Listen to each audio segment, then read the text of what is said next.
What's up guys and welcome back to On The Brick with another custom set review, and today I have for you one that I am just so happy to show off. This is my minifig scale Clone Wars styled ATTE. This was of course designed by Dave Customs and the instructions are sold by Brickvault, and as always the link to that is in the description down below.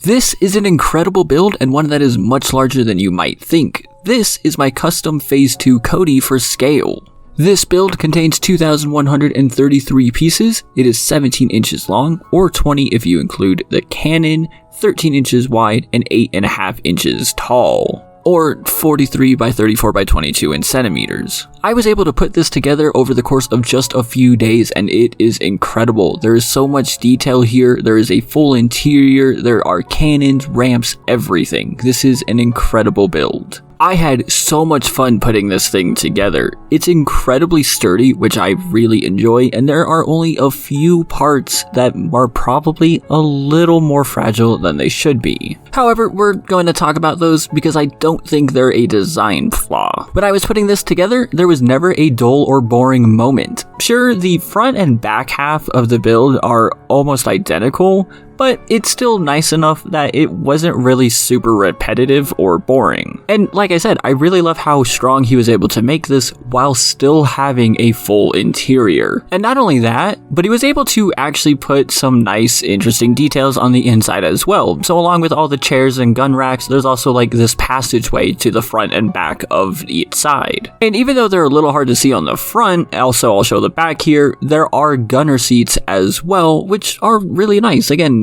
Dave Customs put a lot of attention to detail into this build. In fact, as I've been showing off, you can open this up and if I'm not mistaken, you can comfortably fit 19 minifigures inside. So let's start with the cockpit, which does open and has room for 2 pilots or a gunner or a pilot and a gunner, whatever you want to do. I put 2 pilots in here. And I will say that the one going into the bottom row is a little weird to get in there. I actually had to remove some of the studs from the seat in the back to be able to fit him, and even then it was a little weird. I don't really know why though, but eventually he does fit in, and so does the second one. Meanwhile, up front, you can easily fit 2 more gunners in their seats, and yes, I did take off the front just to be able to film this and show it a little better, and then you can fit 6 clone troopers very comfortably in the middle seats here. There's really no trick or issue to it. In fact, you can see just how well these guys actually fit in here, and I do show off later that you can have the front on and everything and it's all closed up. In fact, for the remainder of the review, these guys are in here. And then of course, you can fit a single gunner onto the gun on top, and that's actually pretty straightforward and easy to do. So, in similar fashion, the back of the ATTE has 8 more spots, just like the front. You've got the 2 gunner slots there, and then 6 more figures can sit inside those seats.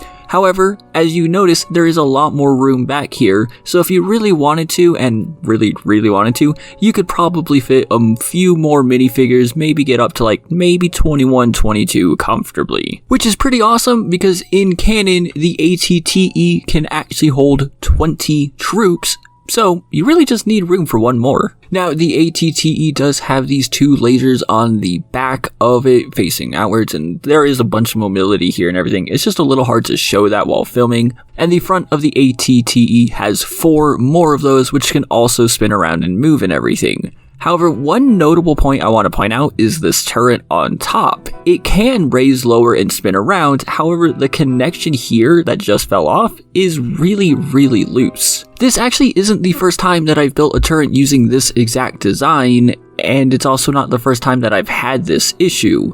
But sometimes it works really well, and sometimes it just falls apart like this, and I'm not really sure why. I think this is kind of one of those places where a stronger connection should have been the focus, but honestly, like I said, it's kind of 50-50, so you'll probably be fine. There are, of course, the compartments on the side here which open up and turn into staircases or ramps for troops to get inside. It's a little steep, and I actually don't know if this is canon or not. However, I don't really care. It's a wonderful design, and I just love how smoothly it fits into the rest of the build. If you didn't know that these were part of it, then you would not know. You would just think it's more of the exterior armor and think nothing of it. Now, in my opinion, adding these ramps was a little weird to do because of when you're doing it, and I think they should have been added sooner into the build, just so you're not like putting pressure onto other plates or anything. Ultimately though, you'll figure it out. And then of course there are the legs, in which there's not really that much mobility. The 4 smaller legs in the front and the back do not move, and I really would not recommend that trying. However, the feet underneath do, which allows them to be able to conform to whatever ground you're on. Now, the big legs in the middle, they do move a little bit, at least they have more freedom than the smaller ones. However, again, I still would not try moving them too much at all. This is definitely a display piece. So if you were thinking of getting this to do like a stop motion or something, it's just not going to work out that way. This is very much one of those sets that you just build and it's going to sit on the shelf and look good, and it really does look good. Also, this part came off while I was filming, but I just wanted to show how easy it comes back on, because it's extremely easy to do so. And there's also one more feature that's really awesome, and it's this thing here, which is actually a handle. It's a little weird to get to, and I think you're just going to need like an extra Technic piece or something to be able to pull it up, but it does hold the entire build. However, I would hold it from underneath as well. In fact, I would always move this with 2 hands, just in case. I've not had any issues, but I also really don't want to have any issues. So yeah, this is a 9 out of 10 in design, 9 out of 10 in build, and 9 out of 10 in instructions. So what's the secret? Well, you probably noticed it already, but I built this entire thing out of non-Lego. However, this does not exist in non-Lego. There is no set, there is no mock. You cannot go to any of the non-Lego stores and buy this. No one sells this online. No, what I did is I went and I purchased the ATTE instructions from Brickvault. I actually did that like 2 years ago.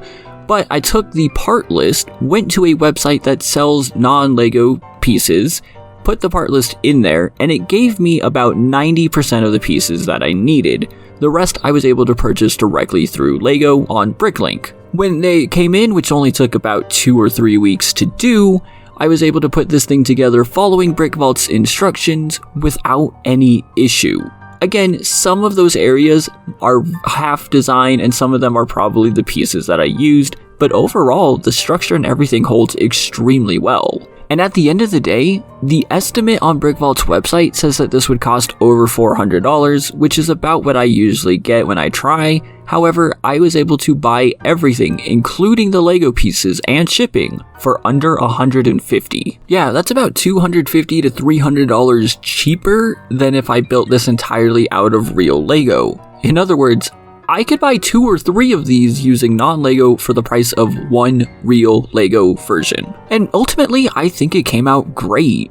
Honestly, I wanted to do this out of curiosity and, just for the sake of my wallet, and I'm glad that I did. This was a pretty simple and straightforward build. I think anyone who's just starting to get into custom builds should be able to do this no problem, as there's nothing overly complicated or too unique. There's no illegal techniques used in this build. It's all pretty straightforward and it really works out. And I also just wanted to see how practical it would be to do part kits using non-Lego. A whole ton of people have asked me about that, and honestly, I don't really know. If you're interested in one of those, go ahead and email me, contact me on Discord or Instagram, we'll see what we can do. But regardless, I just wanted to show off this set and say how awesome and how amazing it is. If you are interested in getting it, again, the link to the instructions will be in the description down below, and I would highly recommend it. It is a fantastic build, it is great, it's really big, and it just looks awesome. But of course, let me know your thoughts in the comments down below. Remember to hit that like and subscribe button, and check out my Patreon. Thank you all so much for watching,